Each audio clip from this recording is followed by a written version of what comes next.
Tonight, in what has become an election year tradition for 60 Minutes, conversations with the major party candidates for President and Vice President of the United States. Later, Norah O'Donnell interviews former Vice President Joe Biden and his running mate, Senator Kamala Harris. But we begin with President Donald Trump and Vice President Mike Pence.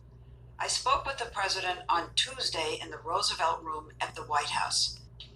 This will continue in a moment. We had prepared to talk about the many issues and questions facing the president. But in what has become an all too public dust-up, the conversation was cut short. It began politely, but ended regrettably contentiously. Are you ready for some tough questions? You're going to be fair.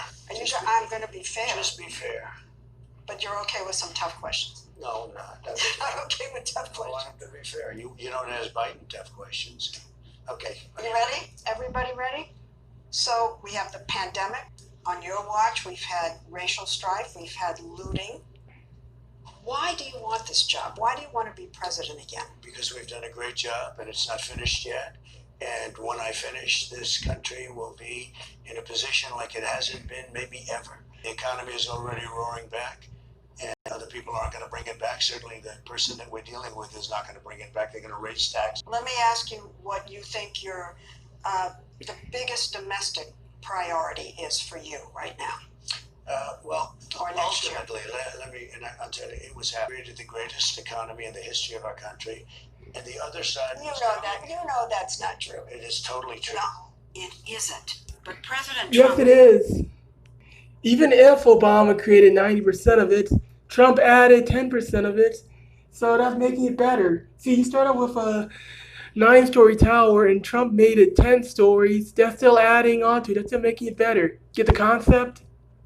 Black market, and we're getting close to that price again. The unemployment numbers for African Americans, for Asian Americans, for Hispanic Americans, virtually every number was the best. And what was happening is things were coming together. I asked you, what's the priority? I mean, those are all the good things. What do you have to solve? The priority now is to get back to normal, to where we were, to have economy rage and be great with jobs and everybody be happy. And that's where we're going, and that's where we're heading. And who is our biggest foreign adversary? I would say China. They're an adversary. They're a competitor. They're a foe in many ways, but they're an adversary. I think what happened was disgraceful. They should never have allowed this plague to get out of China and go throughout the world. 188 countries. Should never have happened. 4 years ago, you were behind in the polls, as you are now, and you pulled it out.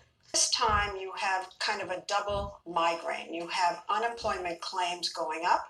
You have COVID cases going up. I mean, it's like the gods have suddenly decided. The media gods and governors. I don't think so. No, I think you said, would bring low cases are up in about 40 states. You know why Deaths are down. Also, because we do more testing. The fake news media loves to say cases are up. The fact is, we've done a very, very good job. Deaths are down. That's right, because we're doing so much testing. Increased testing. But according to the COVID tracking project, that doesn't account for all of the rise in new cases sweeping the country, or the... Wait, so looking doesn't account for finding 40% increase in hospitalizations in the past month. That's proud governors like Cuomo or Whitmore forcing nursing homes to take in people already infected. You know, all the gods are conspiring against him, having governors and media. You're out there saying we've turned the corner. See cases going up. Deaths are going down. In some states. Trump himself had COVID-19, remember? Suburban women. Yeah. Suburban women, will you please like me? A lot of women like him. I saved your damn neighborhood, okay? To suburban women, will you please like me, please, Oh, I didn't please? say that. You know, that's so misleading the way I say jokingly, suburban women, you should love me because I'm giving you security and I got rid of the worst regulation. See, the way you said that Yeah. is why people think of you and everyone else as fake news. I said kiddingly, suburban women, you should love me. I got rid of a regulation You said, that would bring quote, low-income housing into suburbia that would destroy suburbia. I said that in a joking way. The way you have it, it's like, oh, like I'm begging. women in the polls. I doubt it. I doubt it. I really doubt it. One of the reasons is that they don't feel you're being upfront about the pandemic. Are you deliberately downplaying We're it? doing well. You're all playing it. Well, we understand the disease. We've done a good job. We've done maybe a great job. What we haven't done a good job on is convincing people like you. Here's a math lesson. 0.5%, 5 times deadlier than 0.5% is only 0.20%. See, it's not even that. That isn't saying much. 5 times deadlier than the flu isn't saying much. Unless you deliberately get people most likely to die from it sick to increase the death toll. And inflate it with people who happen to have the virus in their bodies who die of other causes. More unemployment claims. Economy has kind of West picked up 11.4 million jobs.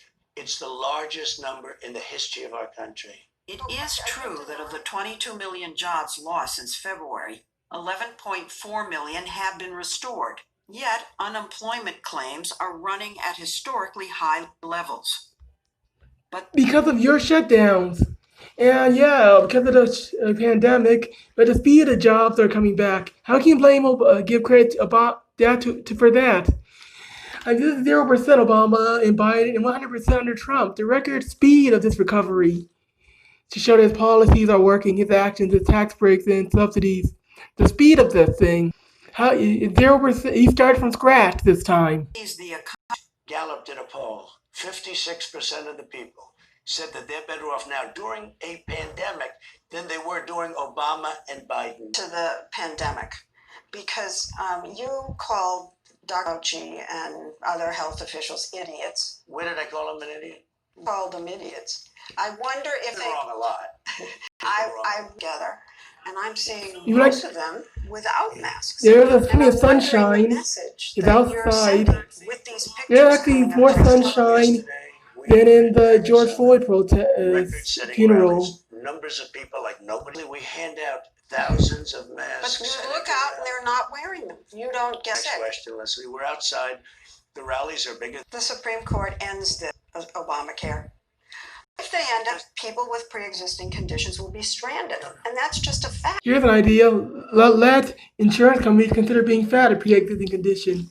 You also the cost of food. While some people are starving to death, other people are gorging themselves to death. It's fair enough that you have control over your pre-existing conditions. Governor Gretchen Whitmer was the target of a kidnapping plot by an armed. People plot against the politicians and celebrities all the time. Well, there were hundreds of people who actively tried to beat Rand Paul and his wife. A Molotov cocktail thrown through some politician's window. And don't forget Trump plot to assassinate Trump. But the FBI found 12 guys blogging how they were going to kidnap the governor online. I think this whole story was blown up just to distract from the politician to make her release the nursing home deaths. Our Justice Department. You That's criticized something her. you criticize her. That's I think the going way she after lied. So you're not even allowed to criticize her? You're not allowed to criticize their politicians? As we from subject, our conversation grew more tense. President Trump brought up what he calls the unfairness of the fake media, most prominently a lack of coverage of his unproven and unverified charges that former Vice President Joe Biden and his son Hunter have received millions of dollars in corrupt payment from a Russian oligarch, a Chinese billionaire. Then check the emails. Yes, I can verify it. Of course he is, No, Leslie. come Of on. course he is. It's second biggest scandal was when they spied on my campaign. They spied on my Well, campaign. there's no Leslie. real Yes, there is. evidence of that. No real All evidence? over the place. Leslie spied on my campaign and they got Can caught. I say something? You know, this is 60 Minutes, and we can't put on things we can't You won't verify. put it on because You can't put on things you can't verify, except the Mueller conspiracy hypothesis, and maybe some Cosby cowards